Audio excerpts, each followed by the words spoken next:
Lila, let's talk. Hi, salam, salam. That means hello in Amharic and Tigrinya, which is the Ethiopian and Eritrean language. It also means hello in Arabic. If this is your first time on my channel, welcome. Here we talk about everything regarding lifestyle. So from relationships to culture to politics, that's what we do here. Don't forget to like, subscribe, and notify yourself so that you can stay informed and keep the Lila talks going. Don't want to miss out, you know. One minute I'll be talking about Bogan, another minute I'll be talking about Black Lives Matter, another time I'll be talking about how to strike a pose. So you don't want to miss out. My parents are Ethiopian and Eritrean, but I was born in America. So I'm going to talk about my perspective and my journey, kind of exploring what does it mean to be Black in America, to be born here, or to have parents born somewhere else. My perspective and your perspective is different, right? You might have parents from the same country as mine or not, maybe from Africa, Middle East, other immigrant, communities. And so I want to talk about that and how I have kind of learned to kind of understand who I am.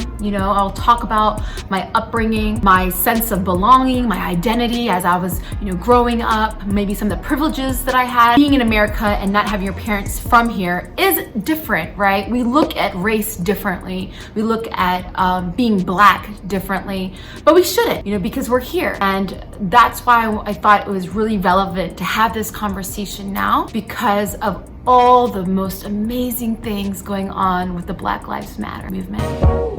Lila, let's talk.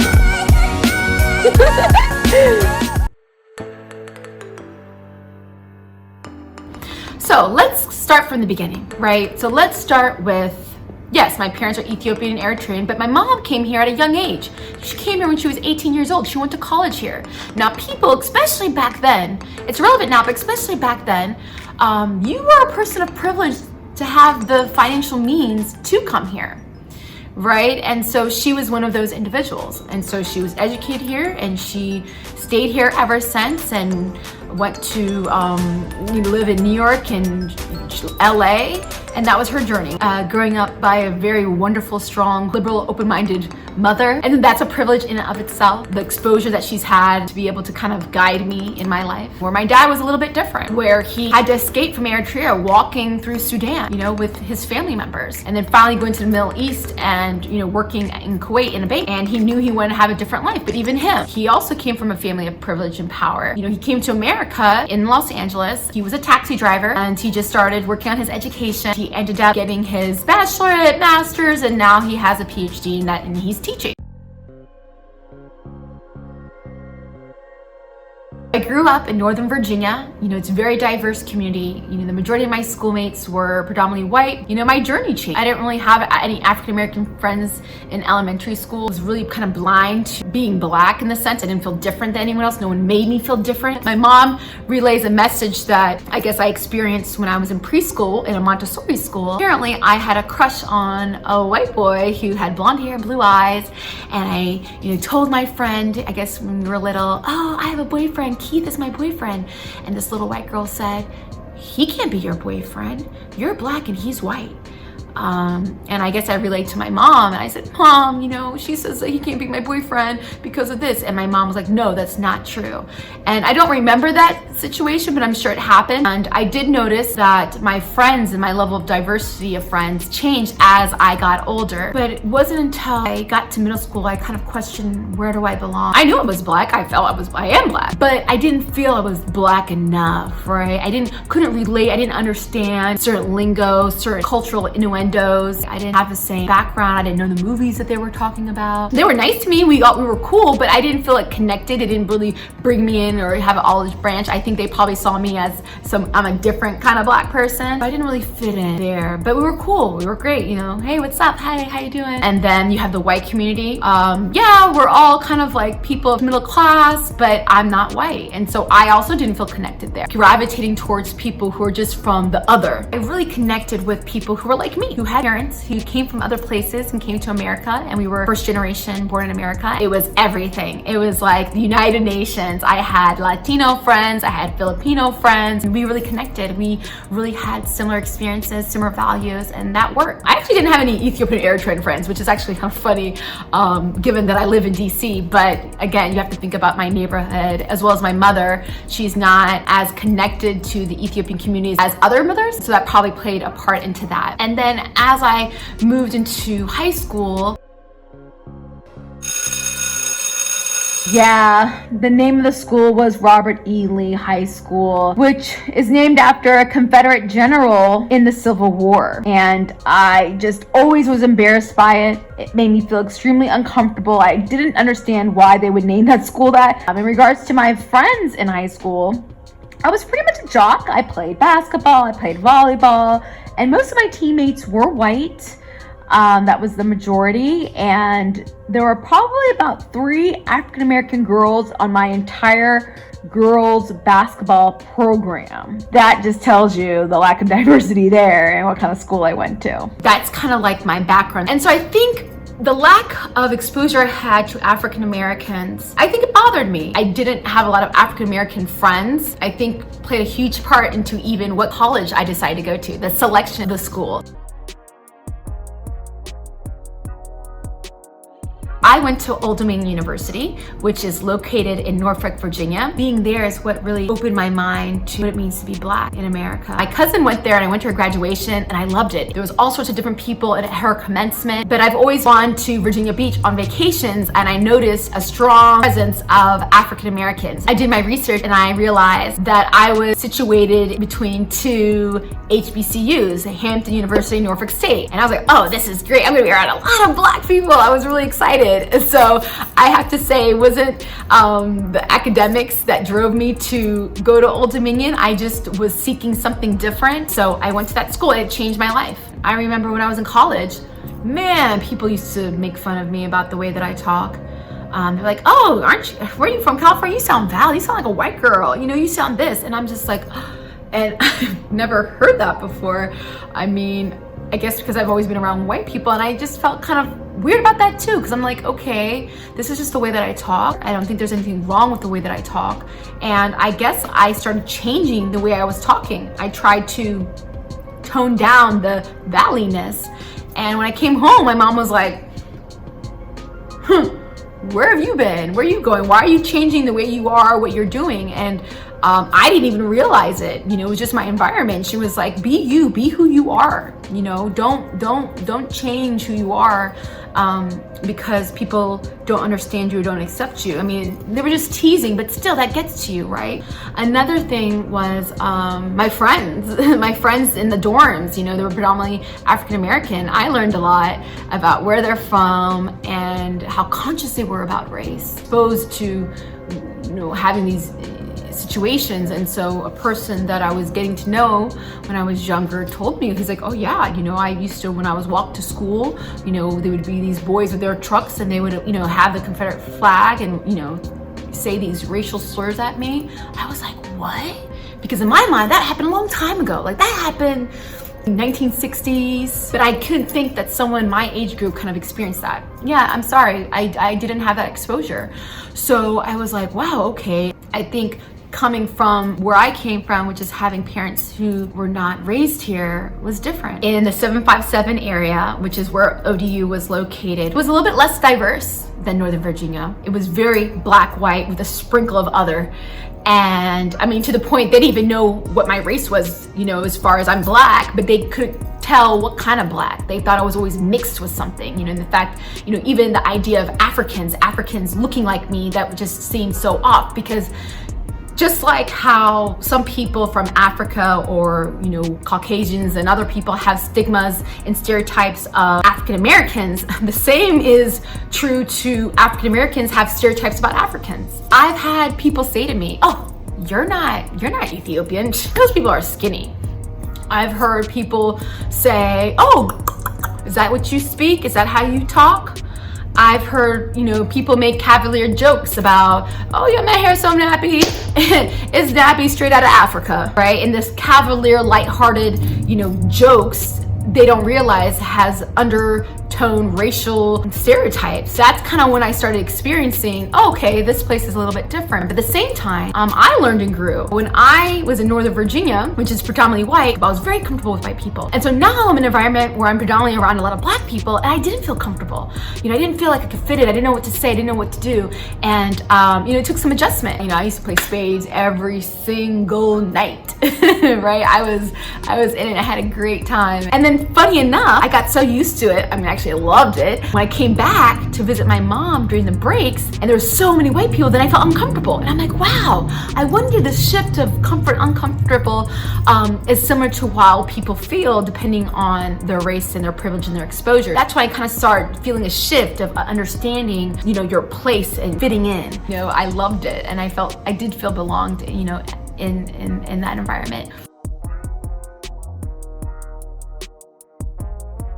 Just for you to know, I am Christian. I am Christian Orthodox, but I accept all denominations, all Christianity, as well as all religions, to be honest. But how I live my life is following kind of the Christian life. So that's kind of just my faith and my compass.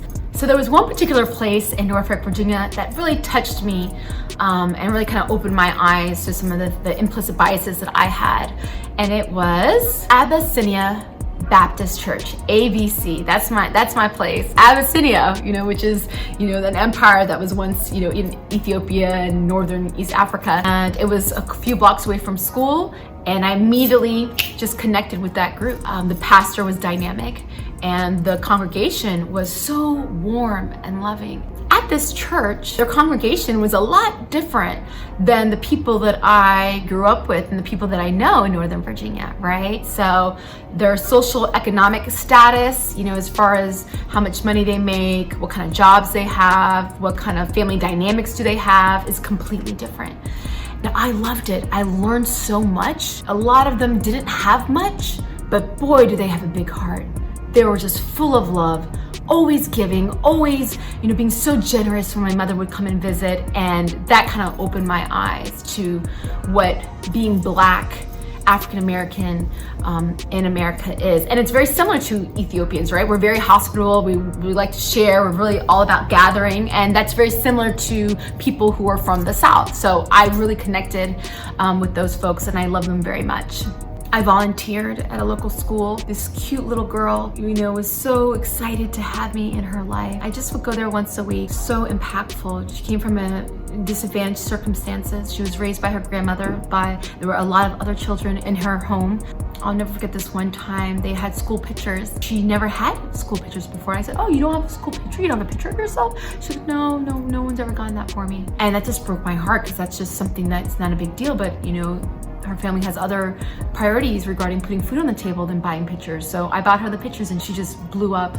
She glowed, her face glowed. It just meant so much to her, buying her supplies, buying her things that she needed, basic necessities, things that as a kid I took for granted. I didn't even think about kids going to school hungry, not being able to concentrate. I didn't even fathom that. Those exposures, I put myself in that situation to kind of understand. Even, to be honest, I was so shocked by when I would sit with her and during lunchtime and I would just listen, try to act cool in front of her with her friends. And I think she was about maybe like 9 or 10. And I was really shocked by language and by what content these little girls were talking about. I mean, I really felt like it was something that more teenagers and young adults would talk about regarding watching this, the media, the entertainment, the songs, or, the rap songs and different things, which is nothing wrong with it, but it's some of those explicit language that I felt uncomfortable that these little young girls were talking about, or even some of the dances that they were kind of showing each other. And it was quite disturbing for me, because maybe I came from a very sheltered life where my mom protected me from a lot of different things, good or bad, because that has their pros and cons, but I just never thought about those things, and I never had conversations like the way they had conversations. And then when I was like, okay, I know the white community, I know the Black community pretty well, and then I didn't get close to Ethiopians and Eritreans until I come back to DC, and I'm like, I don't know anyone who hangs out with Ethiopians or Eritreans. Even the ones that are Ethiopian and Eritrean, they're like me. There was a long time I didn't feel Ethiopian enough, right? My identity, because I don't speak Amharic. Again, my mom had a different, experience. She was a single mom in America. My babysitters were either white or Latino. And so I didn't have my grandmother around to kind of, help me learn Amharic, or, I didn't have my dad or, my family members on that side to help me learn Tigrinya. And again, I've always felt rejected. I always felt like people make fun of me because I don't speak Amharic and I'm not Ethiopian enough, right? I wasn't born there. I wasn't raised there. I got made fun of there too. And that's probably why I didn't have a lot of Ethiopian friends when I was younger, because they're like, you don't speak Amharic, you don't speak Tigrinya, right? And then it made me feel like, okay, you know what? If you don't accept me, then I don't accept you anyways. I don't want to learn anyways. And that was kind of the mindset I had as a kid. Is like, I don't care. I don't want to learn. Like, I don't even care. Do my American stuff. And so, I felt there's a sense of lostness, sense of not feeling belong, not knowing my identity. All these things, I'm still black, but it's like, I'm not American black, or I'm not like Ethiopian. I'm nothing, I'm no one. It took some time to kind of get into certain communities and understand and kind of see what I like and don't like, and adopt certain things that I like and don't like from different cultures. But I found my people. I found the people who connected and embraced me. I think this journey that we have about Blackness is understanding all these different dynamics. So it took me some time to understand that I'm not gonna allow entertainment or the media or the news or people's cavalier comments about a certain group penetrate my psyche, penetrate my subconscious. Well, now that wouldn't even happen, but even then I started slowly kind of identifying, that's not right. That didn't sound right. Like, well, oh, you're different. When you hear that language, people who have parents from other countries and they say, oh, well, you're different, you're the exception. That's not right. And it's a matter of asking yourself, what are you gonna do differently?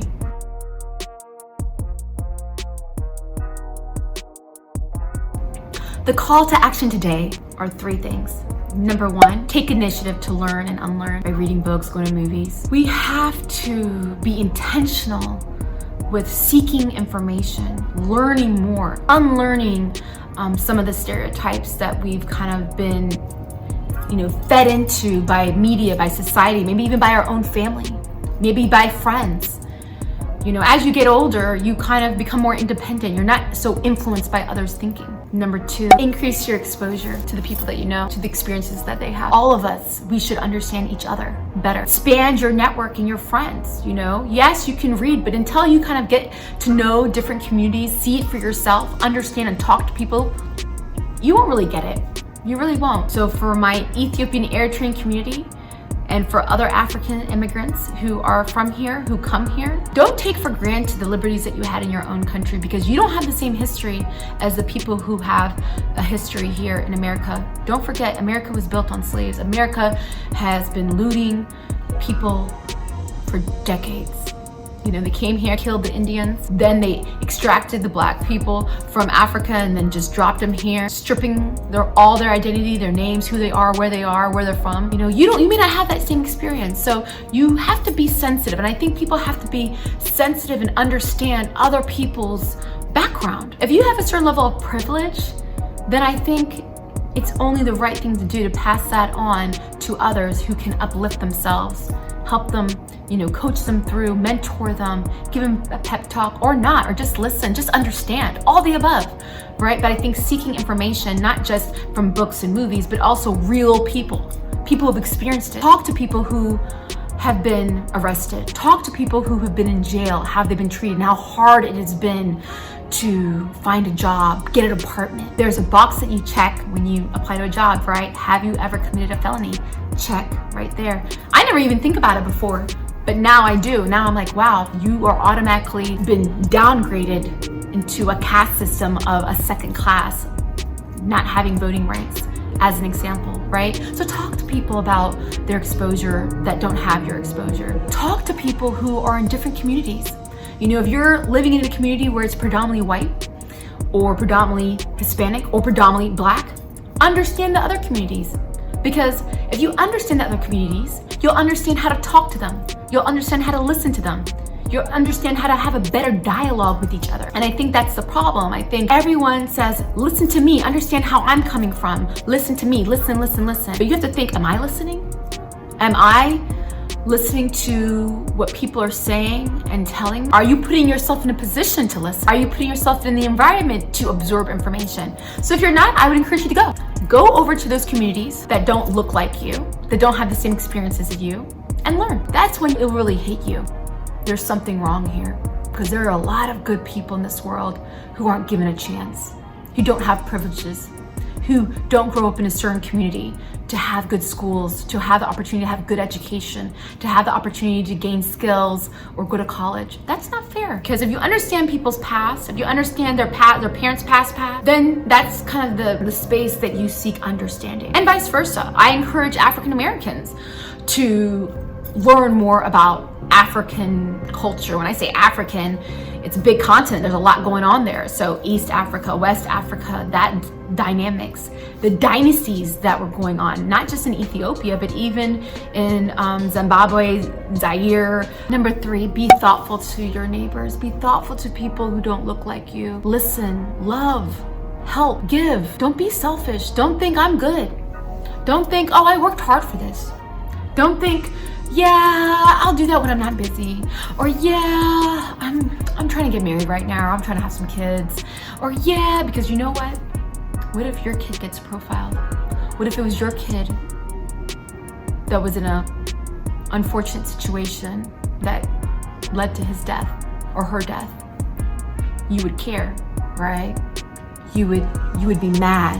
You would be angry. You would want people to hear you and support you.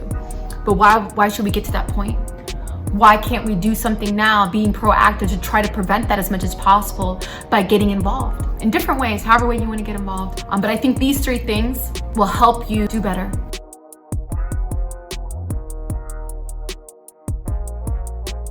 Thank you all for your comments. Now let's get to the question of the day. Yes, folks, this is a question that was asked and I'm here to answer it. Question of the day is, what am I getting my PhD in? Okay, so thank you. I'm getting my PhD in business management, specifically entrepreneurship.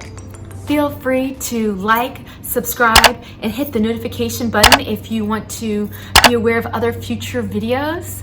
All right, folks, that's it. That's all I have. Please comment, share your thoughts, share your frustrations, share your insight. If you have any recommendations on books or movies to help others understand different cultures, please include that in the notes. Thank you and have a fantastic day.